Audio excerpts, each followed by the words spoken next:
Sophie Wessex et le prince Édouard sont devenus deux des membres de la famille royale les plus importants depuis que la famille a pardonné le faux pas majeur du couple, a déclaré un expert royal à express.co.uk.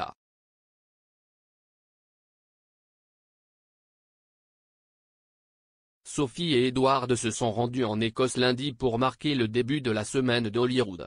Aux côtés de la reine, le comte et la comtesse de Wessex ont assisté à la cérémonie annuelle des clés, l'événement traditionnel au cours duquel le monarque se voyait offrir les clés de la ville d'Édimbourg. Il s'agissait du premier engagement public de la reine depuis les célébrations de son jubilé de platine au début de ce mois, lorsqu'elle s'est engagée à continuer de servir le pays au mieux de mes capacités, soutenue par ma famille.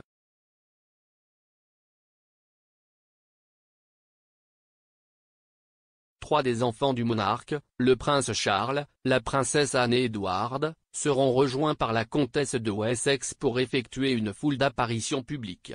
Mercredi, Édouard, Sophie et Anne accueilleront des invités lors d'une garden party à Holyrood House en reconnaissance de leur contribution positive aux communautés à travers l'Écosse.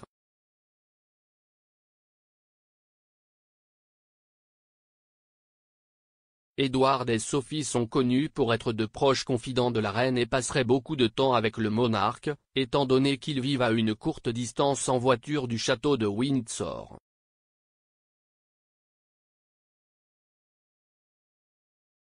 Le couple est devenu des figures de proue au sein de la famille royale ces dernières années, suite à la démission du prince Andrew, à la sortie choc du prince Harry et Meghan Markle et la mort du prince Philippe.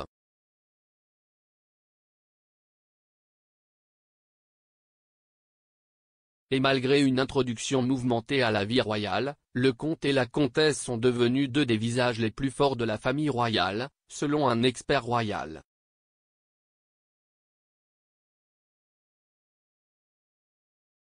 Kinsey Schofield, fondateur et créateur du site toddyfordaily.com basé à Los Angeles, a déclaré à express.co.uk, « Je pense que Sophie et Édouard sont un excellent exemple de pardon au sein de la famille royale.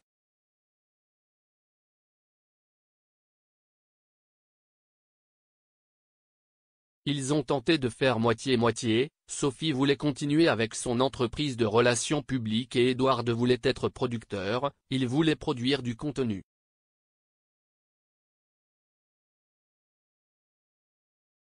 Et quand ils ont en quelque sorte eu des ennuis pour avoir mélangé cet élément royal avec leurs activités monétisées au jour le jour et qu'ils ont été humiliés, la famille royale leur a permis de revenir.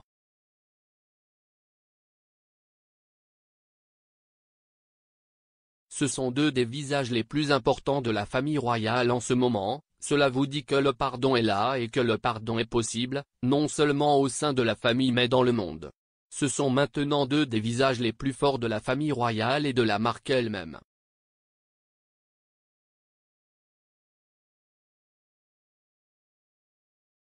C'était il y a des décennies maintenant.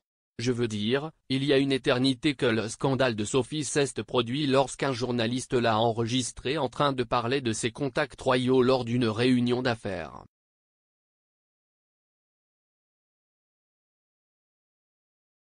Ici, Madame Schofield fait référence à un scandale qui a vu Sophie devenir la victime d'un faux chèque journaliste infiltré.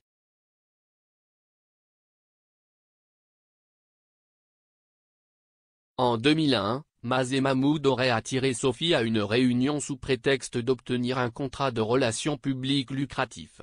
Dans les bandes enregistrées secrètement qui en ont résulté, Sophie a critiqué Cherie Blair, puis le Premier ministre Tony Blair.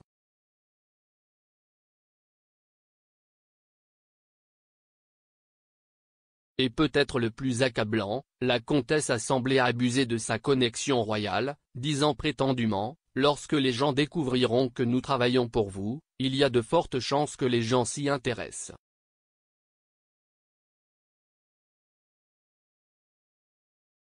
Ils diront, « Oh, mon Dieu, ils ont employé la société de relations publiques de la comtesse de Wessex. »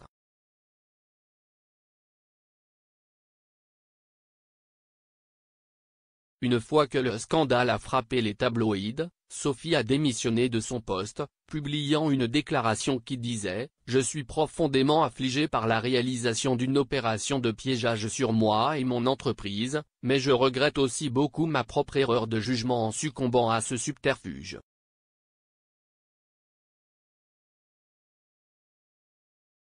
Cela a été une période difficile pour moi. Je prends très au sérieux les problèmes soulevés et, naturellement, je regrette tout embarras avant tout pour la reine.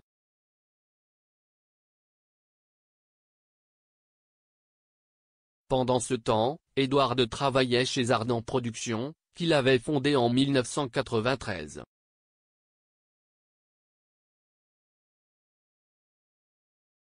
Malgré un documentaire ITV bien accueilli sur son grand-oncle Edward VIII, qui a abdiqué le trône pour épouser la divorcée américaine Wallis Simpson, Ardent Productions était largement considéré comme une blague dans l'industrie, a déclaré le chef de l'un des homologues les plus prospères d'Ard au Guardian en 2002.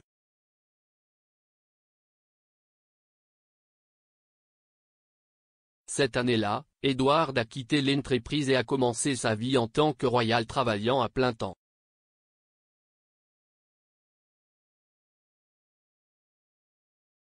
Longtemps considérés comme des personnages secondaires de la saga Windsor, Edward et Sophie sont devenus de plus en plus visibles comme les nouveaux ambassadeurs de la famille.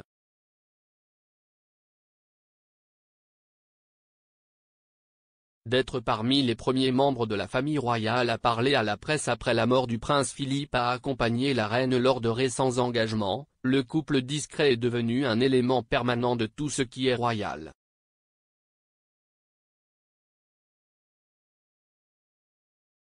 Ingrid Seward, auteure de Prince Philip Revealed, A Man of the Century, a déclaré au Times l'année dernière, la reine est très rusée. Et elle a toujours beaucoup aimé Sophie.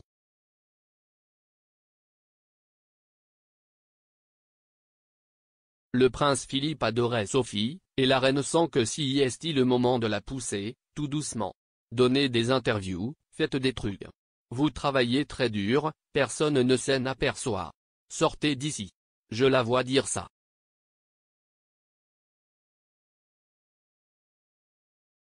Si est ce que le prince Philippe aurait voulu, et maintenant qu'il est parti, faire ce qu'il aurait voulu garde sa mémoire vivante. Je pense qu'il aurait vraiment aimé qu'Edward et Sophie soient un peu plus en vue.